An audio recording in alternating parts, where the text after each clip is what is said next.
Galerinha linda, uma questão das mais emblemáticas que nós tivemos no Enem, certo? Mas que, conhecendo as propriedades, conhecendo mesmo de fato, a gente conseguiria se virar com ela, beleza?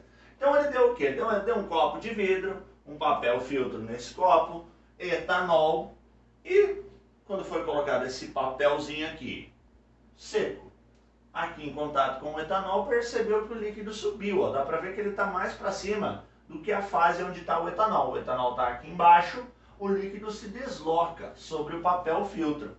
Então ele pede, vou olhar de novo para a telinha para ler. Do ponto de vista científico, o que explica o movimento do líquido? Então ele quer o que explica o movimento do líquido, ok? Então ele diz que é a evaporação do líquido.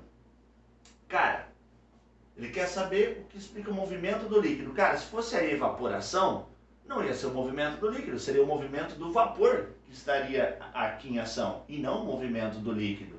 Então ele pede do ponto de vista científico que explica o movimento do líquido. Outra, se gerasse vapor, ele não iria molhar esse papel, vamos assim dizer, só até uma altura, certo? O vapor iria subir e ia se estender durante todo esse papel aqui, em toda a extensão do papel. Então o vapor não pode ser.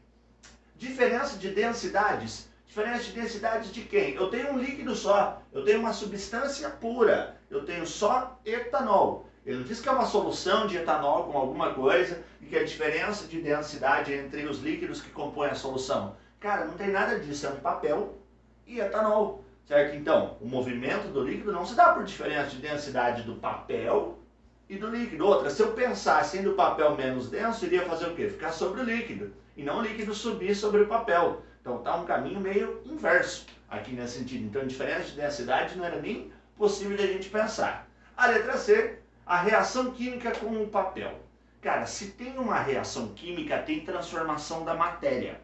Aqui não teve transformação da matéria, meu amiguinho, ó. Era etanol, continuou sendo etanol. Era um papel de filtro, continuou sendo um papel de filtro. Era um copo de vidro, continuou sendo um copo de vidro. A diferença é que o papel molhou um pouquinho com o etanol, mas não teve transformação física, transformação química nenhuma, aliás, não teve transformação química nenhuma aqui nesse processo, certo? Tudo permanece como estava inicialmente. A diferença é que o papel está molhado e ele quer que a gente explique o porquê. Uma reação química não seria uma explicação bacana para isso daqui. Reação química tem transformação da matéria.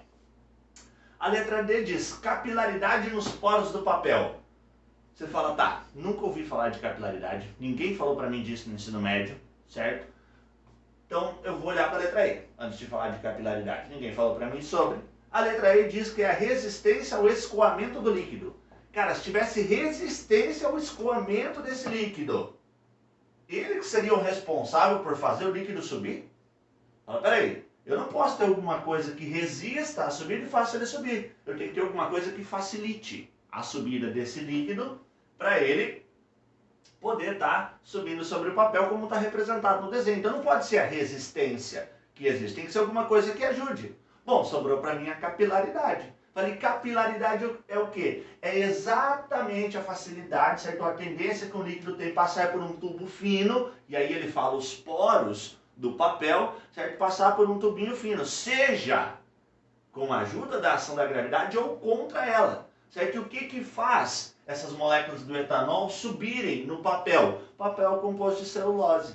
Celulose hidroxilado. Etanol também é um composto hidroxilado. Então a interação entre os compostos que estão na estrutura do papel e no etanol e os pequenos espaços, porque ele diz nos poros do papel, e os pequenos espaços fazem com que esse líquido suba. Então é o que? É a propriedade que existe da semelhança, certo? Do meu semelhante dissolve o semelhante, os iguais se ligam, polaridades iguais se ligam, que puxa esse líquido para cima. E o que explica esse líquido estar indo para cima é um fenômeno chamado de capilaridade. Beleza? Então, conhecendo propriedades e uma análise bacana da minha questão, eu consigo resolver, mesmo sendo difícil de alguém ter te falado sobre capilaridade no ensino médio. Beleza, galerinha? Eu espero ter ajudado vocês e até uma próxima aula.